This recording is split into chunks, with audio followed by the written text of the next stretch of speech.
период од 60 години, значи од 1390 до 1450, населението во Скопје е доминантно муслиманско, станува доминантно муслиманско.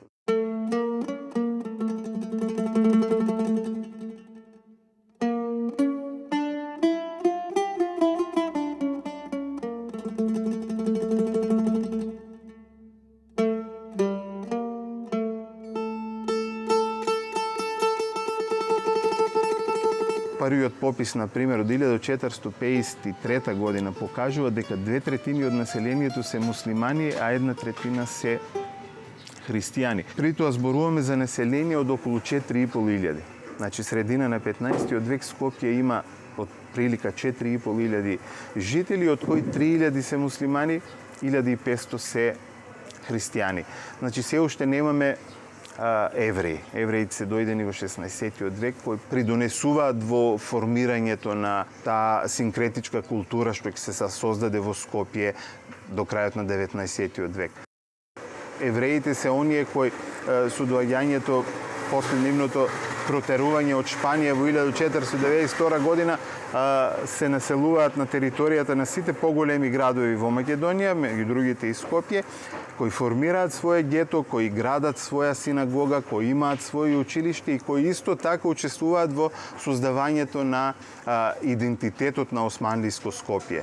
Постои верување дека постои и физичка подвоеност на малата кои се формираат во Скопје. Меѓутоа, дефтерите покажуваат дека тие луѓе живееле во исти мала. Тие мала се со куќи еднокатни кои се изградени од плитар, кои се изградени од дрво и тука не станува збор за некои по-монументални објекти, по-големи објекти. Тоа се скромни живеалишта и на муслиманите и на христијаните. Сите тие кои живееле во Скопје, например, го знаеле јазикот на својот сосед. Доминантен јазик е турскиот, се разбира. Меѓутоа, сите луѓе кои меѓу себе соработуваат во чаршијата, го знаат јазикот на својот сосед. Турците го знаеле јазикот на словенскиот јазик кој се зборувал. Евреите, да не зборувам, ги знаеле и јазиците на христијанското население и турскиот јазик.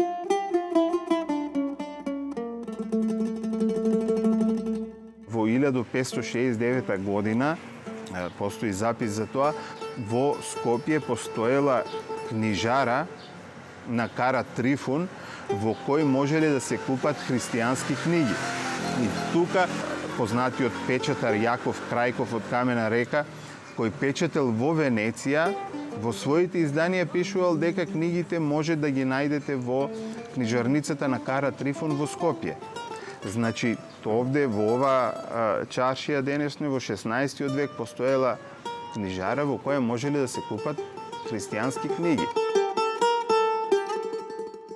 Во овој дел продолжила да постои таа христијанска традиција без разлика на доминацијата на исламската култура, на исламското население, значи кое му дава на Скопје османлиско ориентален изглед.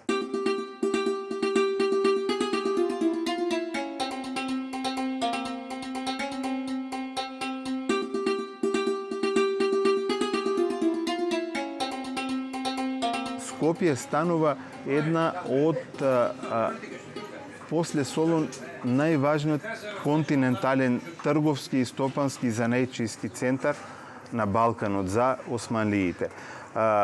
Сета трговија која се одвива, например, на Балканот, поминува низ Скопје. Врската на Дубровник со Солун, на Дубровник со Цариград, односно со Истанбул, оди преку Скопје.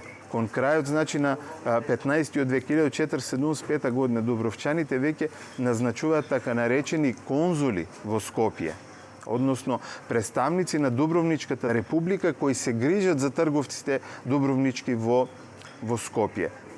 Започнувајќи од крајот на 15 век, па се до спалувањето на Скопје 1689 година, дубровчаните, 1/4 од вкупниот број на дубровничките трговци се лоцирани во Скопје и нивното седиште е Куршумлијан.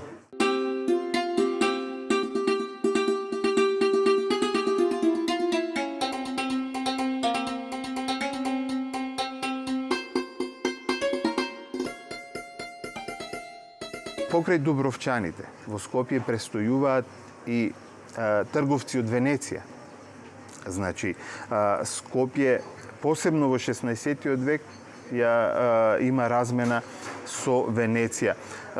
Има случај кога овде во Скопје се случува убиство на венецијански трговец кој живеал овде подолго време и постои писмо обраќање од венецијанскиот бајло до властите во Скопје да не се мешат во наследството на тој венецијански трговец, односно да остават тоа да си го повлече семејството од Венеција. Значи, од тој аспект Скопје, како што спомнав, станува еден од најважните, значи, стопански, трговски, занечиски центри на Балканот. 1568 година, последниот попис кога е направен оние класични пописи на населението, Скопје има 10.500 жители. Значи, во период од 100 години Скопје двојно си го зголемува населението. Во тоа време, според Евлија Челебија, овде во Старата чаршија имало 2150 дуќани, што е огромна бројка. Например, само ако го споредите со Сараево во тоа време, Сараево и неговата позната баш чаршија има 1150. Значи, Скопје имало 1000 дуќани повеќе од Сараево во тоа време, а Сараево исто бил важен центар османлиски во тоа време во внатрешноста на Балканот. Постојат неколку документи официјални од локалната власт во Скопје во тоа време во која се на кожарскиот еснав во Скопје му се наложува, казнет кожарскиот еснав во Скопје, му се наложува да престане да фрла коски и кожи во Вардар, бидејќи го загадувал Вардар и го попречувал текот на реката. Значи, во тоа време таа градска управа во Скопје имала условно да кажам и некоја еколошка, нели, комисија која се грижела за хигиената и за чистотата во Скопје.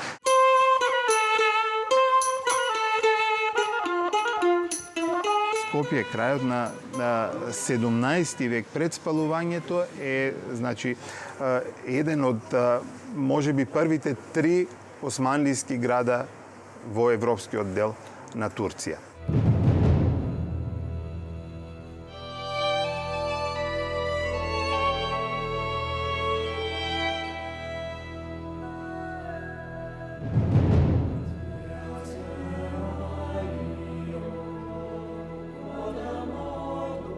Во големата австро-турска војна која почна од 1683 година и трае до 1699 година, Скопје е освоено од австријските војски 1689 година од страна на генералот Пиколомини.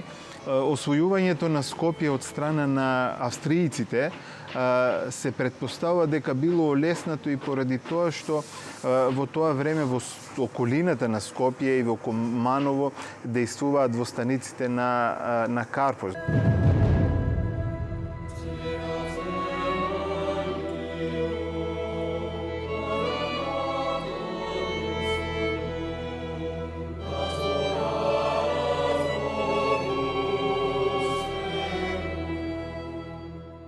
Македонија беше прогласено и создадена востаничка територија на целиот простор Скопско, Кумановско, Кривопаланечко, Полок. И тука беше создадена востаничка власт. Тука беше воспоставена и прва воено-политичка врска и соработка меѓу австријската војна команда и востаничкото, македонското востаничко раководство, предводено од војводата Карпош. Тука престојуваат само неколку дена австријците и потоа се приморени да се повлечат и при повлекувањето тие го запалуваат Скопје.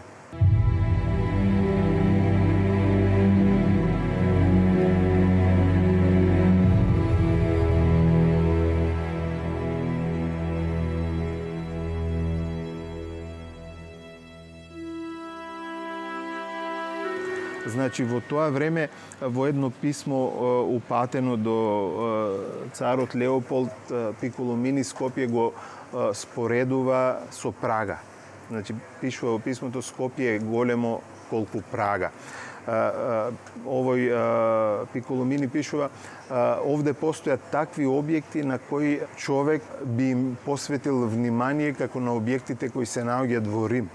Значи овдешните овие објекти тој ги споредува со објектите во Рим. Меѓутоа спалувањето на Скопје е една ужасна трагедија за градот, една од многите кои ги доживува во својата историја, бидејќи после спалувањето на Скопје, значи 1689 година, Скопје не успева да се подигне и да го достигне тоа ниво што го имал во 17 век, се до втората половина на 19 век. Сеќавањата во врска со пожарот од 1689 се поврзани со потеклото на населението во градот.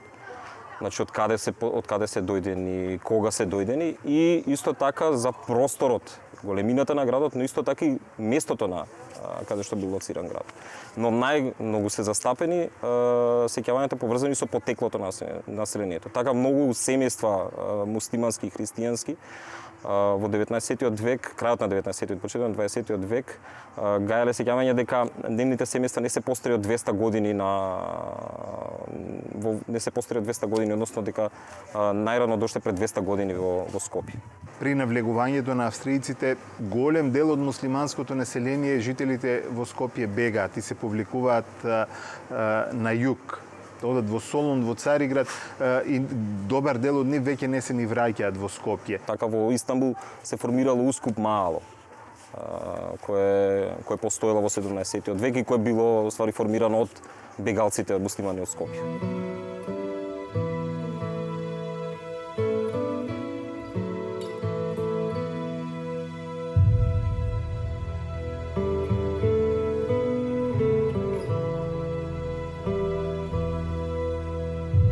Сите заклучоци кои се носат за Скопје во 18 век се на база на изворите од 19 век.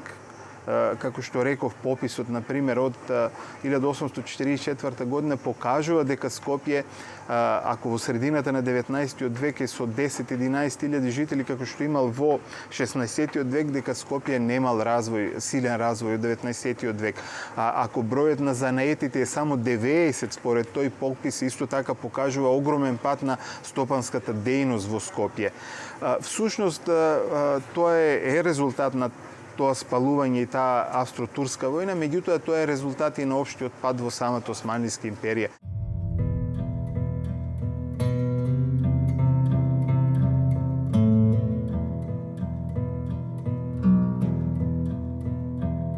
Моментот кога Скопје започнува повторно да си ја враќа, условно да кажам, старата слава, се танзиматските реформи во Османлиската империја кои започнуваат со 1839 година. Повторно во 1834 година со реформата која се прави станува центар на Санџакот, на Скопскиот Санџак. И тоа повторно возможува во Скопје да се вратат и администрацијата османлиска и повторно се концентрира еден дел од војската.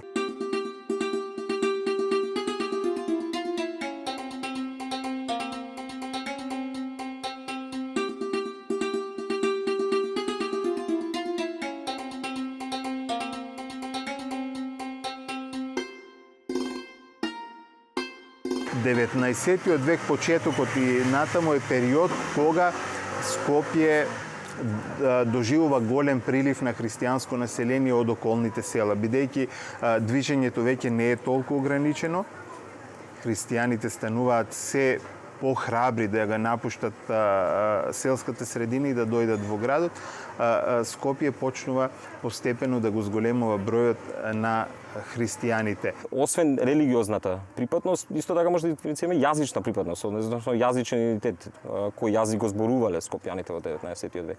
Така ако се прошетаме низ Скопје во 19 век, ќе сретнеме многу јазици, ќе сретнеме словенски, локален дијалект, сретнеме турски, албански, во крајот на 19 век и влашкиот јазик, еврејскиот, тоест ладино еврејскиот јазик.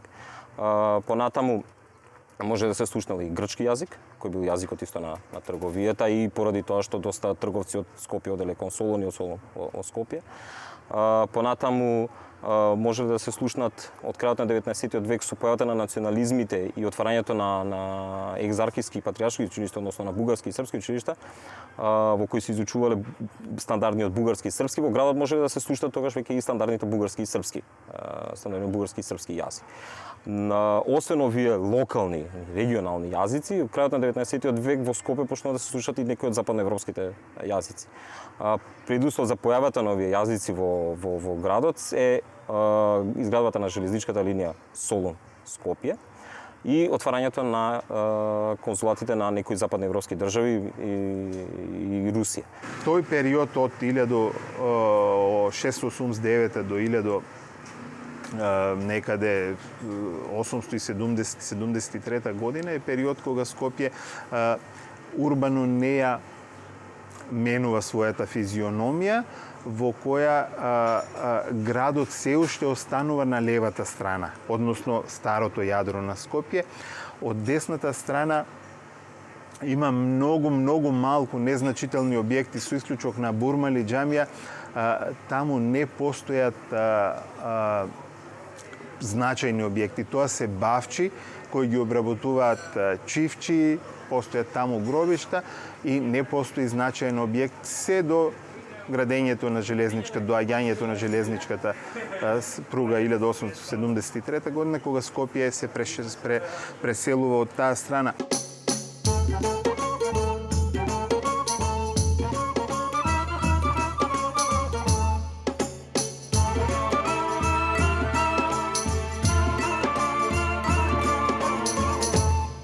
Кога Отоманската империја гради во 70-тите години од 19 век, кога гради железничка пруга, со таа пруга Скопје се умрежува и повторно станува некаков локален центар, империјален, со што се дава зародиш за формирање на овој град денес. Градењето на железничката станица ќе услови да голем дел на населението почне да се префрлува од другата страна на реката Вардар и да градат таму објекти. И на тој начин се гради, се создава оската кој оди од железничката станица на југ на север кон Вилецкиот конак. Тоа е денешната жолта зграда до јужно од Мустафа Пашината џамија. И денеска таа оска постои, функционира во градот и една од главните пешачки зони на Скопје.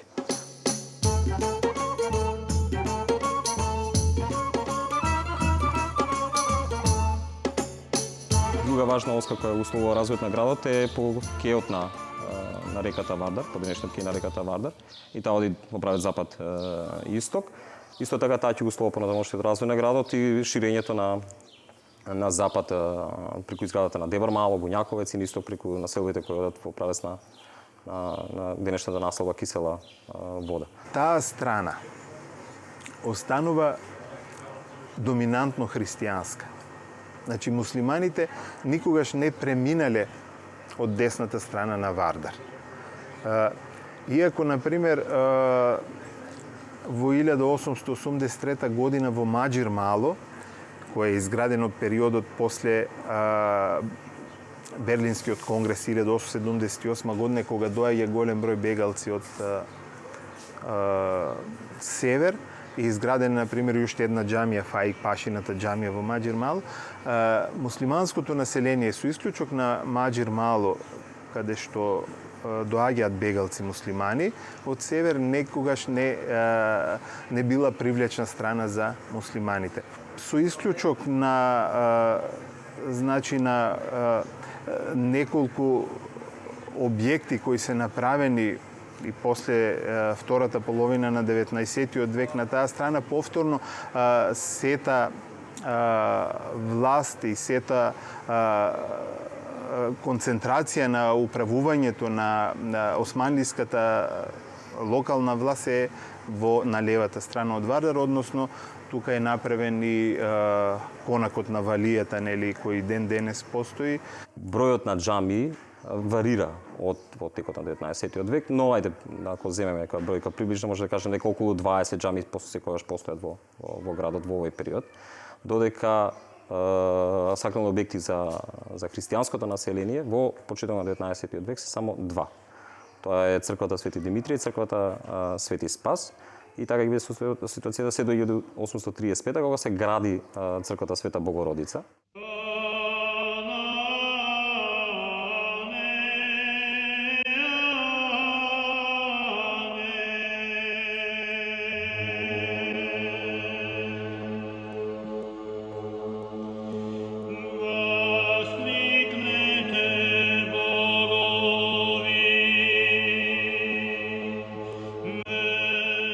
Скопје се најде, така да речеме, на ударот на главно на двете пропаганди, иако тука активна беше и грчката пропаганда, односно Цариградската патриаршија, која имаше духовна власт, имаше своји владици, но главно битката се водеше на културен, просветен, црковен и политички план помеѓу бугарската и српската пропаганда во Македонија. Србија успеа да издейства поставување на српски владика во Скопје, тоа е Фирмилијан, и со тој начин се стекна српската пропаганда се легитимитет за понатаму поактивно и поагресивно действување во Македонија. Пора да ги преземат и духовните објекти. Особено е жестока битката и за црквата Свети Спас.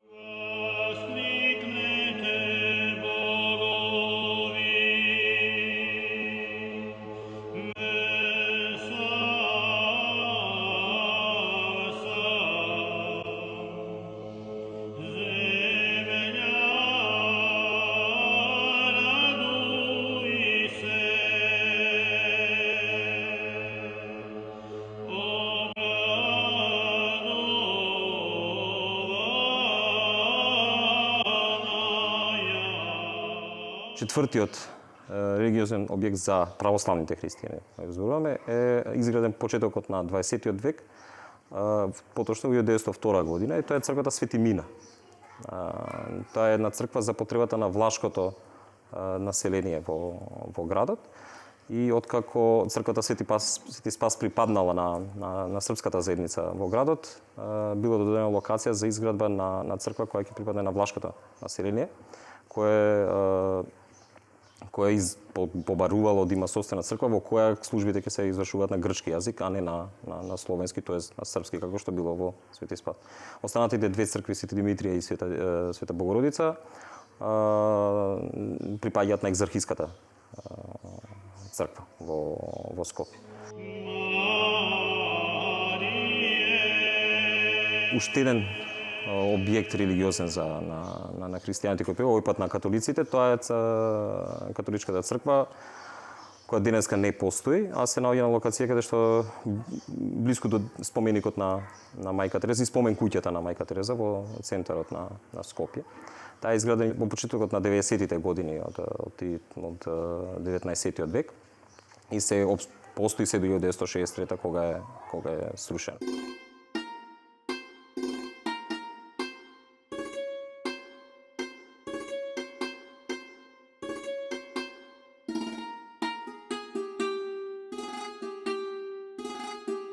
Скопје во 19 век камениот мост го викале едно камени мост или едноставно мост, бидејќи бил единствениот мост во градот. Подоцна, со појавата на национализмите, камениот мост почнува да добива и други имиња. Во случајот со српската пропаганда на територијата на Македонија, отварањето на српските училишта и развојот на српската историографија, почнува да го поврзуваат камениот мост со Душановиот период, со царот Стефан Душа од 14 век. Така одредени српски автори почетокот на 20 век го нарекуваат Душанов мост, дури испомнуваат во своите книги дека и самиот народ скопјаните го нарекувале Душанов мост. Иако самите српски автори неколку деценија две пред тоа не го спомнуваат името Душанов мост за камениот мост.